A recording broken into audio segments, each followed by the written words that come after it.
Bharat news में आपका स्वागत। झांसी, जिस गाड़ी में सपा का झंडा उसमें बैठा गुंडा। माफिया की कब्र पर फातिया पढ़ते हैं अखिलेश, माफियाओं से नाता है अखिलेश का। 2024 चुनाव को लेकर भारतीय जनता पार्टी के लोकसभा प्रत्याशी डॉक्टर अनुराग शर्मा की नामांकन सभा को संबोधित करने झांसी आए उत्तर प्रदेश के उप मुख्यमंत्री केशव प्रसाद मौर्य ने इंडिया गठबंधन के सपा कांग्रेस भाजपा को आड़े हाथों लिया। उन्होंने सपा कांग्रेस बसपा पर जमकर हमला बोलते हुए कहा कि पिछले चुनाव में हाथी हवा में उड़ गया, साइकिल पंचर हो गई और हाथ खराब हो गया। वहीं उन्होंने माफिया मुख्तार अंसारी की मौत पर फातिया पढ़ने को लेकर कहा कि अखिलेश का माफिया से गहरा नाता है। जिस गाड़ी में सपा का झंडा उस गाड़ी में बैठा गुंडा। उन्होंने भारतीय जनता पार्टी के प्रत्याशी को भारी मतों से विजयी बनाने की अपील की। उन्होंने विपक्ष पर निशाना साधते हुए कहा कि इन सभी ने मिलकर इंडिया गठबंधन बनाया है, लेकिन ये लोग मोदी सरकार को तीसरी बार बनने से नहीं रोक पाएंगे। उन्होंने मोदी सरकार द्वारा 10 वर्षों में बुंदेलखंड को दी जाने वाली हर घर जल योजना, बुंदेलखंड एक्सप्रेस, राम मंदिर सहित कई योजनाएं गिनाई गई है। उन्होंने कहा कि मोदी सरकार ने जो किया है, वादे पूरे किए हैं, उससे विपक्षियों की हालत पतली हो गई है, बड़े बड़े बयान दे रहे हैं। उन्होंने कहा सपा बसपा और कांग्रेस में बिजली आती नहीं थी, भाजपा में बिजली जाती नहीं है। उन्होंने कहा मोदी सरकार बनने के बाद इस बार केन बेतवा परियोजना शुरू होगी, जिससे खेतों के टेल तक पानी पहुंचेगी। यह ऐतिहासिक चुनाव है जिससे सपा बसपा कांग्रेस घबराई हुई है। ज्यादा जानकारी के लिए जुड़े रहिए हमारे भारत न्यूज से। अगर आपको हमारी खबर अच्छी लगे तो लाइक सब्सक्राइब शेयर जरूर करें। आधे हिस्से के खेतों में सिंचाई के लिए पानी पहुंच जाएगा। मोदी जी जो करते हैं वो एक पीढ़ी के लिए नहीं करते हैं। मोदी जी जो करते हैं आने वाली अनेक पीढ़ियों के लिए करते हैं। इसलिए मैं आज यहाँ कह रहा हूँ, यह चुनाव ऐतिहासिक चुनाव है। यह देश को 5 साल नहीं, देश को 100 साल आगे ले जाने वाला चुनाव है। सपा बसपा कांग्रेस के लोग घबराए हुए हैं।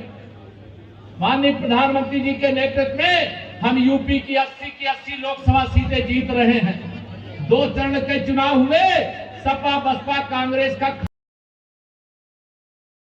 खबर आई कि नहीं आई? इधर खाता नहीं खुला, साइकिल पंचर हो गई, हाथी उड़ गया, पंजे को जनता ने मरोड़ करके बाहर कर दिया। मैं नहीं जानता यहाँ सपा वाला लड़ रहा, कांग्रेस ये खाते में आई, कांग्रेस के खाते में सीट आई है। लेकिन कांग्रेस तो सपा बसपा कांग्रेस तीनों आईसीयू में पड़ी हुई है। इनको कोई ऑक्सीजन देगा क्या? जोर से बताओ, देगा क्या कोई ऑक्सीजन? इनको ऑक्सीजन नहीं देना है। नहीं तो सपा की सरकार, याद करिए 2017 से पहले, चाहे झांसी हो, चाहे काशी हो, चाहे गाजीपुर हो, चाहे गाजियाबाद हो, चाहे सोनभद्र हो, चाहे सहारनपुर हो, सपाइयों का नारा खाली प्लाट हमारा रहता सरकार थी। जिस गाड़ी में सपा का झंडा उस गाड़ी में बैठा गुंडा। बताओ रहता था कि नहीं रहता था? सही बताओ, मैं जो बोल रहा हूँ सही बोल रहा हूँ कि नहीं बोल रहा हूँ? जिस गाड़ी में सपा का झंडा उस गाड़ी में बैठा गुंडा। सपा की सरकार में गुंडागर्दी, अपराध, माफियागिरी यह सब आम बात थी। लेकिन अभी श्री अखिलेश यादव जी, कुछ दिन पहले एक माफिया की मौत हो गई बीमारी से, यही बुंदेलखंड की जेल में बंद था। उस माफिया की कब्र पर फतिहा पढ़ने गए थे। मालूम है आप लोगों को? जिनको मालूम है जरा हाथ उठा के बताओ, मालूम है? अब एक बात और, मैं इधर वालों को नहीं मालूम, क्या मालूम है? यहां पढ़ने वाले श्री अखिलेश यादव जी, मैं आपसे पूछना चाहता हूं, इसी उत्तर प्रदेश के मुख्यमंत्री आदरणीय बाबूजी कल्याण सिंह जी थे, उनकी भी मृत्यु हो गई थी। विधानसभा के परिसर में लाया गया था। आप 500 मीटर दूर बैठे थे और अब बाबूजी को श्रद्धांजलि देने नहीं आए थे, क्योंकि इनका नाता जिहादियों से है। इनका नाता इस देश पर जो बम विस्फोट करते उनसे है। इनका अपहरण करते हैं उनसे है।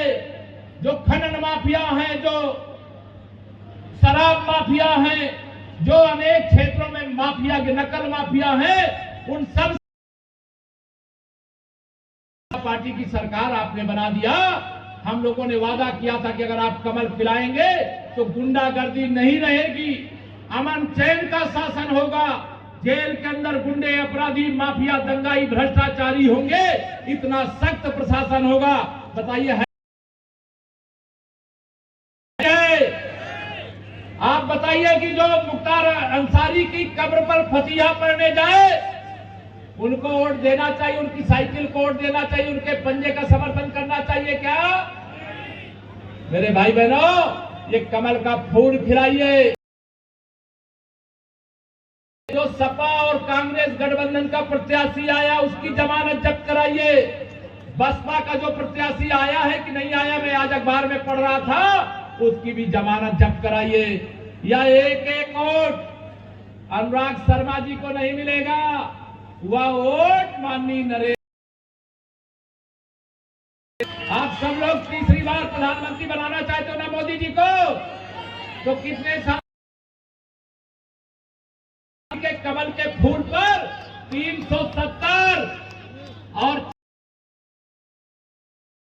है उनको जोड़ करके 400 पार होगा। कह दो, सबसे पहले तो कहा मेरे कार्यकर्ताओं को मेरा प्रणाम कह देना। सब लोग प्रणाम मोदी जी को रिप्लाई है ना?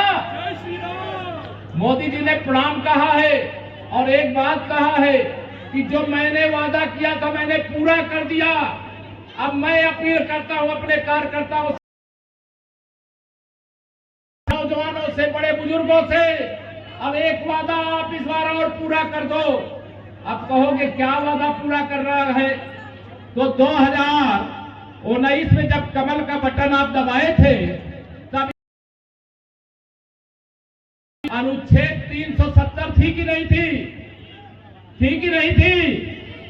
मोदी जी ने 24 के चुनाव में आने से पहले 370 हटाया कि नहीं हटाया?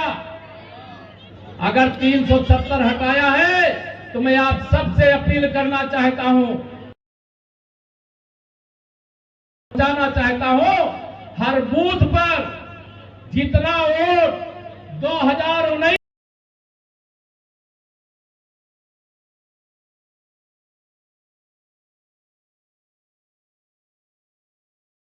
नीचे करो आईडी। आज इस भीषण गर्मी में जिस प्रकार से कार्यकर्ताओं का, समर्थकों का जनसैलाब उमड़ा है, मुझे पूरा विश्वास है श्री अनुराग शर्मा जी झांसी लोकसभा में 2014 और 19 का जो रिकॉर्ड है उसको तोड़ करके नया रिकॉर्ड बनाएंगे और 4 जून को जो 400 पार का लक्ष्य है उसको पूरा करने में बुंदेलखंड आगे रहेगा।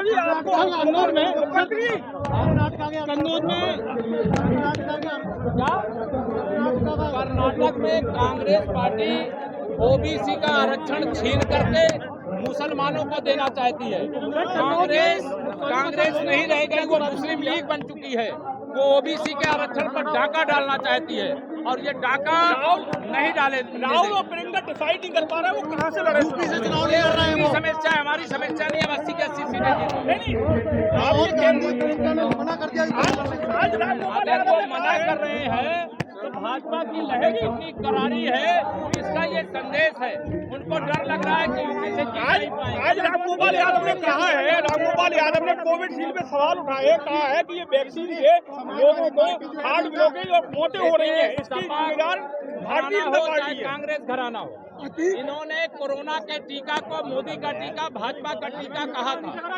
जनता ने कमल का टीका लगा करके उनका इलाज कर दिया। अगर वो ये बोले हैं तो ये समझ लीजिए कि ये देश के वैज्ञानिकों का अपमान किए हैं और जिन वैज्ञानिकों ने तपस्या करके दुनिया भर से हमें वैक्सीन लाना पड़ता था, अपने देश में तैयार किया है, उसका स्वागत, अभिनंदन करने की जगह, उनका मनोबल बढ़ाने की जगह ये जो देश जिस क्षेत्र में आगे बढ़ता है उस क्षेत्र में जो काम करता है उसका अनादर। कर्नाटका की सभा का अमित शाह का वीडियो वायरल हो रहा है, वो फेक बताया जा रहा है। उसको लेके मोदी जी को भी सफाई देनी पड़ी और कांग्रेस ये कह रही है कि ये वीडियो सच्चा है, ये आरक्षण मुस्लिम आरक्षण होना चाहते हैं, इसलिए मोदी जी को बार बार सफाई देनी पड़ रही है। देखिए, माननीय प्रधानमंत्री जी को कोई सफाई देने की आवश्यकता नहीं है। हर देश का नागरिक स्वयं प्रधानमंत्री नरेंद्र मोदी जी है। वो एक गरीब माँ बाप के बेटे, एक चाय बेचने वाले के बेटे हैं। उन्होंने देश की सेवा की है, वो पिछड़े वर्ग से आते हैं। कांग्रेस या सपा बसपा उनको बर्दाश्त नहीं कर पाती है, उनके प्रति अपशब्दों का प्रयोग करती है, गाली गलौज का प्रयोग करती है। लेकिन उनकी गाली का जवाब मैं लोगों से अपील करता हूँ, गाली से मत देना, कमल का बटन दबा करके मोदी जी को तीसरी बार पीएम बना। कन्नौज से स्वामी प्रसाद मौर्य ने अपना नाम मांगा प्रत्याशी का। क्या फर्क पड़ता है कन्नौज में? अखिलेश